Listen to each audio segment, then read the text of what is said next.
Hello, welcome back to the channel. आज देख रहे हैं एरर्स इन सी प्रोग्रामिंग। आगे बढ़ने से पहले कुछ बातें मैं आपको समझाना चाहता हूँ। देखिए, दो टर्म्स होते हैं, एक होता है बग्स और दूसरा होता है एरर्स। तो क्या बग्स और एरर्स दोनों सेम है? नहीं। बग्स क्या होते हैं? Bugs are the cause of error. Okay, जो एरर आ रहा है उसके पीछे का जो रीज़न होता है वो होता है बग। ओके, तो ये आपको याद रखना है। सपोज़ मैंने एक सिंटेक्स लिखा हुआ है इंट एक्स, मैंने एक वेरिएबल डिक्लेयर किया सी में और इसे ऐसे ही लिख दिया, तो ये एक सिंटेक्स एरर है बिकॉज मैंने इसे टर्मिनेट नहीं किया है। तो ये जो मैंने टर्मिनेट नहीं किया था, दिस इज़ द कॉज, तो this is the bug here. लेकिन इसकी वजह से कंपाइलेशन के टाइम पे जो एरर मैसेज आएगा आपको, दैट इज़ एरर। ओके, और ये एरर कैसे आया? इस बग की वजह से। दैट इज़ वाई हम क्या कह रहे हैं, bug are the cause of error. Bugs are not actually error, bug actually में एरर का कॉज है। ओके, चलिए आगे बढ़ते हैं। So, in C programming language, errors can occur due to various reasons such as syntax mistakes, logical errors, runtime issues. कोई भी कारण हो सकता है जिस वजह से एरर जनरेट हो सकता है। Okay, so here are some common types of errors that can occur in C language के एक प्रोग्राम में कुछ कॉमन टाइप के एरर्स हैं जो कि ऑकर कर सकते हैं। आइए जानते हैं। सबसे पहला है syntax error. Syntax errors occur when the code violates the rule of C language grammar. मतलब सी लैंग्वेज में जो पहले से डिफाइंड है कि किसी सिंटैक्स कैसे लिखा जाना चाहिए, किस तरह से लूप को लिखा जाना चाहिए, किस तरह से कोड करना चाहिए, जो उसका प्री डिफाइंड फॉर्मेट है। अगर हम उस रूल को फॉलो ना करते हुए कुछ भी मिस करते हैं, कोई भी एलिमेंट को, कोई, तो सिंटैक्स एरर ऑकर करता है। अब देखिए, they are typically detected by the compiler, यानी कंपाइलेशन प्रोसेस जो होती है उसी समय डिटेक्ट हो जाती है और हमारा प्रोग्राम जो है रन नहीं हो पाता। क्यों? क्योंकि उसमें एक सिंटैक्स एरर है। अब सिंटैक्स एरर के एग्जांपल क्या हो सकते हैं कि मिसिंग सेमी कोलोन्स, हमने सेमी कोलोन नहीं लगाया जैसा कि मैंने आपको अभी बताया। मिसमैच्ड पैरेंथेसिस होते हैं, जैसे कि एक पैरेंथेसिस ओपन पैरेंथेसिस लगाया लेकिन क्लोजिंग पैरेंथेसिस नहीं लगाया, या फिर जो ओपनिंग ब्लॉक है कर्ली ब्रेस, क्लोजिंग ब्लॉक हमने नहीं लगाया हुआ है, तो कंपाइल ही नहीं होगा क्योंकि उसको क्लोजिंग ब्लॉक मिला ही नहीं, तो उसको समझ ही नहीं आया कि इसका स्कोप कहाँ तक है, राइट। या फिर यूजिंग अनडिफाइंड वेरिएबल्स, ऐसे वेरिएबल्स जो कि डिफाइन ही नहीं किए गए लेकिन हमने उसे यूज़ कर लिया है। इनकरेक्ट फंक्शन और वेरिएबल डिक्लेरेशन। सो ये कुछ कॉमन सिंटैक्स एरर्स हैं। एक एग्जांपल देखते हैं। यहाँ पर देखिए, इंट एक्स असाइंड विद 10 और फिर यहाँ पर मैंने सेमी कोलोन नहीं लगाया, तो this is missing semicolon at the end. ये भी एक सिंटैक्स एरर जनरेट करेगा। और यहाँ पर इफ़ कंडीशन में मैंने ये क्लोजिंग पैरेंथेसिस जो है वो नहीं लगाया, तो ये भी एक एरर जनरेट करेगा। कौन सा? Syntax error. ओके, तो ये था सिंटैक्स एरर। आइए आगे चलते हैं। Now next is logical error. नाम से समझ में आ रहा है कि जब लॉजिक ही गलत लगाया जाता है तो ये एरर जनरेट होता है। जनरली कंपाइलेशन के टाइम पे ये एरर नहीं आता है, ये अनडिज़ायर्ड आउटपुट प्रोड्यूस करता है, जिससे हमें समझ में आता है कि कहीं ना कहीं कोई बग है जिसकी वजह से ये एरर यानी एरोनियस आउटपुट में हमें मिल रहा है। तो logical errors occur when the code does not produces expected और डिज़ायर्ड आउटपुट, यानी प्रोग्राम को जिस पर्पज़ के लिए बनाया गया है वो वैसा रिजल्ट नहीं दे रहा है। ये क्यों होता है? It is due to flawed program logic. मतलब एक ऐसा प्रोग्राम लॉजिक हमने लगाया है जिसमें फ्लॉज हैं, जिसमें गलतियां हैं। Okay, these errors are not detected by the compiler, क्योंकि प्रोग्राम ग्रामेटिकली प्रोग्राम सही लिखा गया है लेकिन उसमें लॉजिक गलत लगाया गया है। That is why incorrect program behaviour हमें देखने मिलता है। अब logical errors often require careful debugging, यानी केयरफुली जब भी हमें पता चल जाता है कि हमारा यार कंपाइलेशन तो हो गया, कोई एरर नहीं आया, फिर ये आउटपुट सही क्यों नहीं आ रहा है, तो इसके लिए हमें कोड को अच्छे से गो थ्रू करना पड़ता है, अच्छे से डिबगिंग परफॉर्म करनी पड़ती है, रिव्यू करना पड़ता है कोड को, ताकि जो अंडरलाइन इशू है उसे करेक्ट किया जा सके। अब इसका एक सिंपल सा एरर क्या हो सकता है? देखिए, जैसे ये एक वेरिएबल बनाया हुआ है इंट सम और उसको 0 से इनिशियलाइज कर दिया है। It is a good practice to initialise all the variables. अब एक फॉर लूप चलाया है, आई को 1 से इनिशियलाइज किया हुआ है, देन आई चलेगा, आई इज़ लेस देन 10, मतलब आई तब कब तक चलेगा? 10 इटरेशन तक चलेगा। 10 इटरेशन तक नहीं, क्योंकि यहाँ पे इक्वल टू साइन नहीं लगा हुआ है। तो देखिए, प्रिंट क्या करना है? Sum of numbers from 1 to 10। लेकिन लॉजिक में I is less than 10, I is less than 10 का मतलब आई कहाँ तक चलेगा? 9 तक चलेगा, right. Sum of number from 1 to 10 करने के लिए क्या करना पड़ेगा इसे, i is less than equal to 10। Logic में ये लगाना चाहिए था, लेकिन हमने लगाया है i is less than 10, right. एक बार इसे एग्जीक्यूट करके देखते हैं कि इसे करने से क्या होता है और लेस देन इक्वल टू लगाने से क्या होता है। सो ये देखिए, ये वही प्रोग्राम है, यहाँ पे i लेस देन 10 लगाया हुआ है। इसे हम एग्जीक्यूट करते हैं, ओके, gcc logic.c, ये हो गया कंपाइल। देखिए एरर नहीं है कोई भी, राइट, कोई भी ऐसा सिंटैक्स एरर नहीं है, कोई भी ग्रामेटिकल मिस्टेक नहीं है, यानी कि सी लैंग्वेज के प्रोग्राम को जिस तरह से लिखा जाना चाहिए वैसे लिखा गया है। लेकिन यहाँ पर फ्लॉ क्या है वो अभी पता चल जाएगा। देखिए यहाँ पर क्या आया, 1 to 10 का जो सम आया, 1 2 3 4 5 6 7 8 9 10 का जो सम है वो क्या आना चाहिए, 55 आना चाहिए, है ना, राइट। 1 to 10 का सम कितना होता है, 55, लेकिन यहाँ 45 आया है। क्यों आया है, क्योंकि हमने कंडीशन जो यहाँ पर यूज़ की है that is i is less than 10, मतलब 10 को वो काउंट ही नहीं कर रहा ना, 10 को ऐड ही नहीं कर रहा है, वो सम प्लस इक्वल i जो लगाया हुआ है, तो यहाँ पर 10 को वो काउंट ही नहीं कर रहा है। तो अगर हम यहाँ पर इसे कर देते हैं इक्वल टू, तो अब ये लॉजिक हो गया फ्लॉलेस लॉजिक, अब यहाँ पर कोई भी गड़बड़ नहीं है। तो इसे एक बार फिर से हम एग्जीक्यूट करते हैं, ये हो गया compile and this is execute. देखिए 1 to 10 ये 55 आ गया। तो ये क्या था, यहाँ पर एक लॉजिकल एरर था, बिकॉज यहाँ पे लॉजिक ही गलत लगाया गया था, ओके। तो दीज आर लॉजिकल एरर्स। चलिए आगे चलते हैं। Next time is run time errors. Run time errors occur during the execution of a program. Program के कंपाइलेशन हो जाएगा, कंपाइल हो जाएगा, कोई एरर नहीं आएगा, लेकिन जब हम प्रोग्राम को रन करेंगे तो ये एरर्स आते हैं, और these errors can cause the program to terminate, यानी प्रोग्राम टर्मिनेट हो सकता है या फिर अनएक्सपेक्टेड रिजल्ट्स को जनरेट कर सकता है। अब ये क्या हो सकता है, ऐसी क्या कंडीशंस हो सकती हैं, जैसे division by zero. Unexpected result क्या होगा, एक इनफाइनाइट लूप पे चला जाएगा, क्योंकि डिवाइड बाय ज़ीरो क्या होता है वी डोंट नो, राइट। एक इनफाइनाइट कंडीशन क्रिएट हो जाएगी। एक्सेसिंग एरेज और पॉइंटर्स आउट ऑफ बाउंड्स, ऐसे एरे को, यानी एरे के ऐसे इंडेक्स को एक्सेस करना जो एरे में है ही नहीं, एरे छोटा है लेकिन हम एक बड़े उससे आगे के इंडेक्स को एक्सेस कर रहे हैं। Null pointer dereferences, stack overflow, यानी कि जो स्टैक मेमोरी है उसे एग्जॉस्ट कर देना, फ्री ना करना मेमोरी को, जबकि प्रोग्राम का एग्जीक्यूशन कंप्लीट होने के बाद अगर हम प्रोग्राम को फ्री नहीं करते हैं तो क्या होता है, मेमोरी ओवरफ्लो हो जाता है, राइट। तो ऐसी कंडीशंस, यानी मेमोरी है ही नहीं तो प्रोग्राम एग्जीक्यूट कैसे होगा। ये हम किसकी बात कर रहे हैं, डायनामिक मेमोरी एलोकेशन की बात कर रहे हैं। तो ये कुछ टाइप्स हैं, ये याद रखेंगे, division by zero, accessing arrays और pointers out of bounds, null pointer dereferencing and stack overflow. इस टाइप की चीज़ें जो हैं, इस टाइप के जो एरर्स हैं ये रन टाइम एरर्स में आते हैं। एक छोटा सा एग्जांपल देखते हैं। देखिए इंट एरे, अब एरे जो है कितना साइज़ क्या है इसका, 5, तो इंडेक्स कितने होंगे, 0 1 2 3 4, लेकिन हमने किसे एक्सेस किया है, out of bound 10th index of array, right, लेकिन वो तो है ही नहीं, तो this will also cause unexpected results, right. तो ये भी एक क्या हुआ, रन टाइम एरर। चलिए आगे चलते हैं। तो आपको याद रखना है कि रन टाइम एरर्स वो एरर्स हैं जो कि प्रोग्राम के एग्जीक्यूशन के दरमियान आपके सामने आते हैं, ओके। चलिए आगे चलते हैं। नाउ एक कैटेगरी है which is called latent error. Latent error क्या होता है, देखिए latent error also known as hidden or dormant error.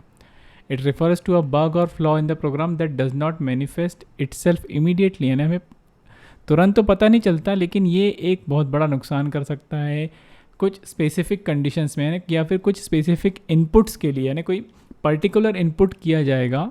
जैसे कि देखिए अगर आपने एक इंट x नाम का वेरिएबल बनाया हुआ है, अब इंट का रेंज जो है, उसका जो रेंज होता है वो कितना होता है, 0 to 65535, राइट। तो अगर मैंने इसमें कुछ ऐसा इनपुट कर दिया, फॉर एग्ज़ाम्पल ऐसा इनपुट कर दिया इसमें कोई वैल्यू जो कि इसकी रेंज के बाहर है, तो ये क्या हुआ, ऐसा इनपुट दिया गया जो कि उसे हैंडल नहीं कर सकता है, एक्स प्रोग्राम उसे हैंडल नहीं कर सकता। तो क्या आ जाएगा यहाँ पर, एक लेटेंट एरर जनरेट होगा, बिकॉज ये प्रोग्राम इस तरीके से नहीं बना है कि अगर इस रेंज के ऊपर की वैल्यूज़ डाली जाएं तो वो उसे एक्सेप्ट नहीं कर पाएगा और प्रोग्राम प्रॉपरली एग्जीक्यूट नहीं हो पाएगा, राइट। चलिए इसे थोड़ा आगे समझते हैं। Now these errors can be challenging to detect during development and may remain undetected until triggered by a specific input और सिनेरियोज, यानी ये तब तक के नहीं पता चलता जब तक कि कोई ऐसा इनपुट, कोई एक ऐसा मोमेंट आता है जब कोई ऐसा इनपुट या कोई ऐसी कंडीशन आती है जो वो हैंडल नहीं कर पाते हैं, उसको हैंडल, या फिर प्रोग्राम को बनाते समय उस सिनेरियो को इमेजिन नहीं किया गया, उस सिनेरियो को दिमाग में रखकर प्रोग्राम को नहीं बनाया गया, लेकिन इस प्रोग्राम के लिए वो सिनेरियो क्रिएट हो गया, तो ये एरर्स जनरेट होते हैं। ठीक है, जैसे कि मैंने आपको एक स्पेसिफिक इनपुट यानी कि जो रेंज है, जो उसकी क्षमता है एक डेटा टाइप की, उस क्षमता से अधिक का जब एक वैल्यू डाला जाएगा तो वो नहीं ले पाएगा ना। अगर आप ग्लास के पानी को जग में डालोगे तो वो चला जाएगा, लेकिन अगर जग के पूरे भरे पानी को ग्लास में डालोगे तो वो नहीं अकोमोडेट नहीं कर पाएगा ना। तो वही बात यहाँ पर आ रही है, लेटेंट एरर। अब किन कंडीशंस में लेटेंट एरर जनरेट हो सकता है ये देख लेते हैं। एक एग्जांपल है अनइनिशियलाइज्ड वेरिएबल्स, यानी कि जब हम वेरिएबल को इनिशियलाइज नहीं करते हैं तो डेफिनेटली उसमें कुछ गार्बेज वैल्यू होती है। तब क्या होता है, using variables that are not been properly initialise can lead to unpredictable behaviour. आप शायद उस वेरिएबल का यूज़ कुछ कैलकुलेशन के लिए करने वाले हों, लेकिन आपने उसमें कुछ भी इनिशियलाइजेशन नहीं परफॉर्म किया है, तो कुछ भी गार्बेज रिजल्ट आएगा, right. While the program may run correctly under certain conditions, it can produce unexpected results or crash when the uninitialized variable is accessed. जब कोई uninitialized variable access हो रहा है और सपोज उसका इस्तेमाल किसी कंडीशन को चेक करने के लिए किया जा रहा है या फिर किसी कैलकुलेशन को परफॉर्म करने के लिए किया जा रहा है, तो उसमें तो है गार्बेज वैल्यू। तो ऑब्वियसली जब वैल्यू उसमें गार्बेज है तो वो चाहे कुछ भी कैलकुलेशन परफॉर्म करे, रिजल्ट तो गार्बेज ही आएगा। जिस डिज़ायर्ड आउटपुट के लिए जिस उस प्रोग्राम को बनाया गया है, लेकिन वो एक वेरिएबल जो कि अनइनिशियलाइज्ड है, उसकी वजह से क्या होगा कि डिज़ायर्ड आउटपुट हमें नहीं मिलेगा और अनएक्सपेक्टेड रिजल्ट्स मिलेंगे, राइट। और ये भी हो सकता है कि प्रोग्राम क्रैश कर जाए। एक सिंपल सा प्रोग्राम, यहाँ पे हमने इंट x बनाया एंड देन यहाँ पे कुछ कंडीशन हमने लगाई है, ओके। अब उस कंडीशन के अकॉर्डिंग x में हम यहाँ पर वैल्यू परफॉर्म कर रहे हैं। अब इस कंडीशन के ट्रू होने पर ही क्या होता है, इफ़ में अगर ट्रू होगा तो इसमें आएगा, अदरवाइज़ नहीं होगा, राइट। तो अगर ये कंडीशन ट्रू होगी तो ये इनिशियलाइज हो जाएगा, लेकिन अगर ये कंडीशन ट्रू नहीं रही तो x में तो x अनइनिशियलाइज रह जाएगा और आगे कहीं ये x यूज़ हो गया तो फिर वही गार्बेज रिजल्ट्स आएंगे।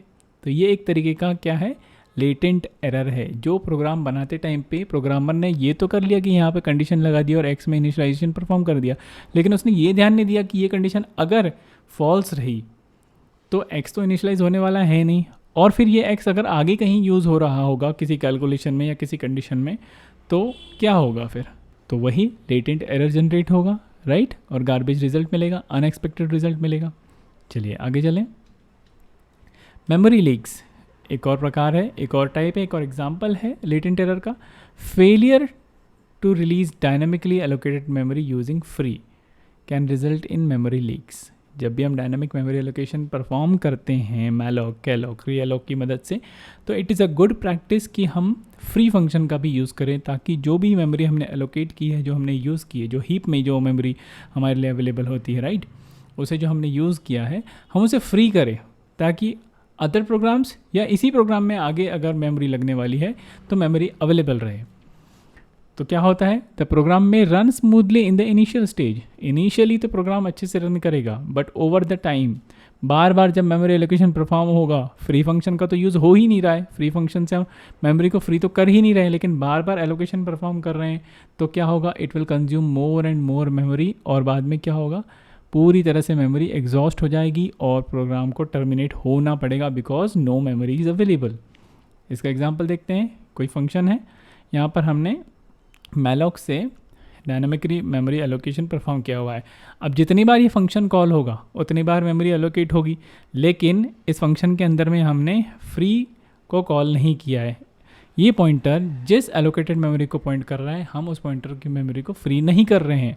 तो क्या होगा, जितनी बार भी सम फंक्शन कॉल होगा, जितनी बार भी कॉल होगा उतनी बार मेमोरी एलोकेट होती जाएगी और वो ऑक्यूपाई होती जाएगी इस प्रोग्राम के द्वारा, राइट। और एक टाइम ऐसा आएगा कि जब ये प्रोग्राम ही मेमोरी एलोकेट नहीं कर पाएगा क्योंकि हमने फ्री की ही नहीं है मेमोरी को। तो this is also a latent error जो कि इनिशियली समझ नहीं आता है। जैसे जैसे प्रोग्राम एग्जीक्यूशन होता है अचानक से प्रोग्राम क्रैश कर जाता है due to lack of available memory. तो this is memory leaks, a type of latent error. Next is undefined behaviour. क्या हो सकता है? Certain actions or expressions in C can lead to undefined behaviour, यानी ऐसा कुछ कोड कर देना गलती से कि रिजल्ट जो है वो अनडिफाइंड आए, where the program's behaviour is not specified the language standards. Example includes ऐसे अर्थमेटिक ऑपरेशंस करना जो कि ओवरफ्लो में रिजल्ट करें, यानी कि जिसकी वजह से ओवरफ्लो कंडीशन क्रिएट हो। क्या हो सकता है एग्जाम्पल? इंट एक्स में हमने ये डाला हुआ है, राइट, 10 लाख। अब हमने क्या किया, इंट वाई में 10 lakh into 10 lakh. Integer y कितने को हैंडल कर सकता है, उसका एक रेंज है। 10 लाख इंटू 10 लाख क्या होगा, वो क्या उसे हैंडल कर पाएगा? उतने हैंडल करने की उसकी क्षमता ही नहीं है, because overflow occurs when the result exceeds the range of int. Int जो डेटा टाइप है उसकी रिजल्ट, उसकी क्षमता के बाहर का डेटा उसमें असाइन किया जा रहा है ना, यहाँ वाई में 10 lakh into 10 lakh, what will be the result? वो उसे हैंडल ही नहीं कर सकता क्योंकि इंट की उतनी क्षमता ही नहीं है। तो this is called undefined behaviour. ये प्रोग्रामर ने किया है, उसने ये ध्यान नहीं दिया कि यहाँ पर इंट जो डेटा टाइप है उसकी उतनी कैपेसिटी नहीं है, उसकी रेंज नहीं है कि वो इतना बड़ा वैल्यू को हैंडल कर सके। तो ये एक्सीडेंटली हो जाता है, राइट। चलिए आगे चलते हैं। एक और होता है रेसिंग कंडीशंस। ये कैसे होती है? सपोज आपने थ्रेडिंग सुना होगा, मल्टी थ्रेडिंग सुना होगा। क्या होता है थ्रेडिंग में कि जो थ्रेड्स जो होते हैं वो रिसोर्सेज को ऑक्यूपाई करने की कोशिश करते हैं ताकि जो प्रोसेस है वो कंप्लीट की जा सके। तो ठीक है, क्या होता है? Race conditions occur when multiple threads access shared resources concurrently without proper synchronisation. ये याद रखेंगे, विदाउट प्रॉपर सिंक्रोनाइजेशन जो मल्टीपल थ्रेड्स होते हैं वो रिसोर्स को एक्सेस करने की कोशिश करते हैं। यहाँ पर देखिए थ्रेड 1 जो है वो भी एक्सेस करना चाह रहा है, थ्रेड 2 है वो भी एक्सेस करना चाह रहा है फाइल एक्स को, लेकिन क्या है कि यहाँ पे सिंक्रोनाइज नहीं है ये चीज़। ऐसे में क्रिएट होती है racing conditions, right.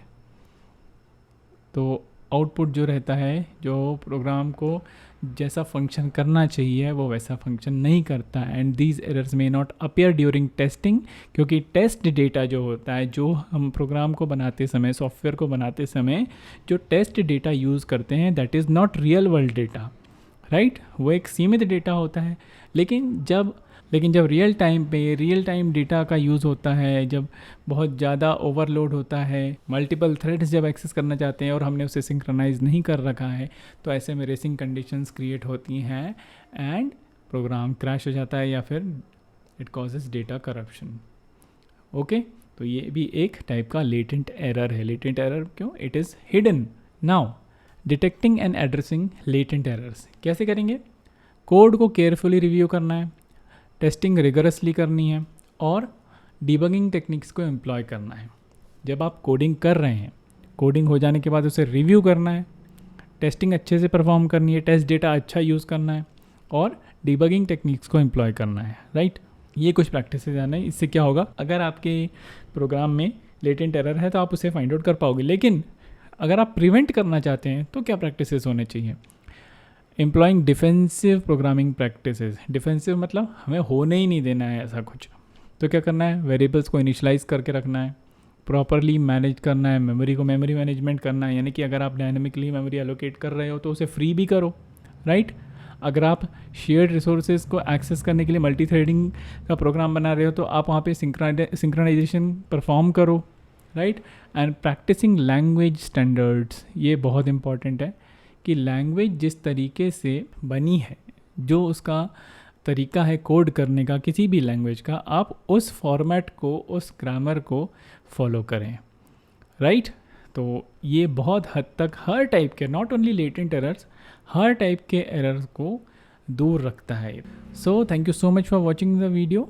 I hope आपको सी प्रोग्रामिंग लैंग्वेज में एरर्स के बारे में जो जानकारी मैंने दी है इससे आपको काफ़ी हेल्प मिलेगी, और जो टाइप्स ऑफ एरर्स साथ में मैंने एग्जांपल के साथ दिए हैं ये आपको समझ में आए होंगे। इसके आगे के टॉपिक के साथ मैं मिलूँगा एक नए वीडियो में।